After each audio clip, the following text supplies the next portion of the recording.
During your biggest questions during our I've Always Wondered series. During the week, we're talking about specific scriptural questions that you have. Today I'll be talking about Jesus' final words in the Gospels of Mark and Matthew, where Jesus hangs on the cross and proclaims, my God, why have you forsaken me?"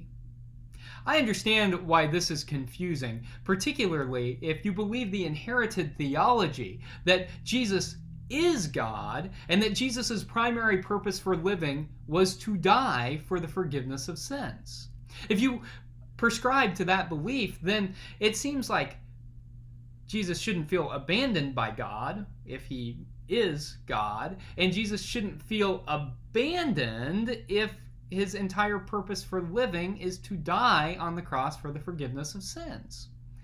Now, it should come as no surprise that I don't believe that interpretation. I don't think that the reason Jesus lived was to die, but rather that Jesus lived in such a way that he would die, that he lived his life proclaiming the reign of God on earth, and doing so got him in trouble with the religious and the political authorities. Jesus proclaimed loyalty to the reign of God over and against the Roman Empire. He proclaimed loyalty to God over and against the Roman emperor. So in doing so, he committed sedition. He proclaimed loyalty to someone besides the Roman Empire. And that is why he was crucified. The cross was the punishment for sedition. If you have this understanding, you know that Jesus was crucified not for the atonement of sins, but because he spent his life living out fierce loyalty to God. Then it makes sense why he might feel a bit abandoned on the cross. As he's hanging on the cross, he looks around and sees that most of his disciples are gone. He sees that God is not where he would expect him to be. And so, being a rabbi, he thinks back to Scripture and to Psalm 22, the opening lines of which state, my God, why have you forsaken me?" It's a very human response. Now, in the Gospels of Luke and John, there's a bit of a higher Christology. That means that in those two Gospels, Jesus seems a little more divine. And so, in the Gospel of Luke, Jesus' final words are, "Into thy hands I commit my spirit." It is as if he is giving his spirit over to God. And in the Gospel of John, Jesus says, "It is finished," as he draws his final breath.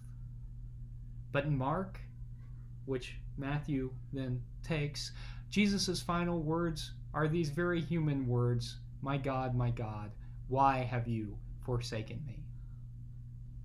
Do you remember what happens next in the Passion narrative in the Gospel of Mark?